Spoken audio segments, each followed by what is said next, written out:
Hinahangad mo ba ang kapayapaan, ngunit tila ikaw ay nag-iisip sa nakaraan at nag-aalala para sa hinaharap? Aha, senyales yan na ang kailangan mo ay kamalayan sa kasalukuyan. So ngayon ay gawin natin ang grounding exercise, isang paraan na makakatulong sa atin sa pagharap sa kasalukuyan. Simulan natin gamit ang iyong mga mata. Subukang pansinin, maghanap ng 5 bagay na nakikita mo sa paligid mo ngayon.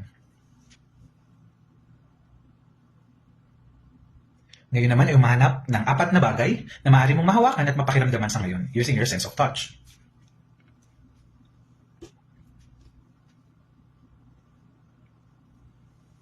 Ngayon naman, subukang pakinggan ang 3 iba't ibang tunog na naririnig mo sa kapaligiran sa ngayon.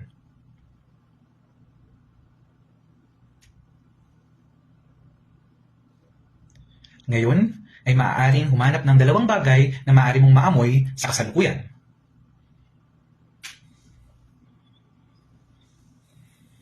At panghuli, subukan naman na pakiramdaman at magbigay ng isang strongest emotion na nararamdaman mo sa ngayon.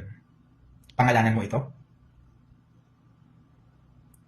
Ang grounding exercise ay nakakatulong sa lahat, sa atin, sa pamamahala ng ating mga, kung ano man yung mga naiisip natin sa nakaraan, ano man yung mga ala o mga pag-aalala na iniisip natin tungkol sa hinaharap. Naway makatulong.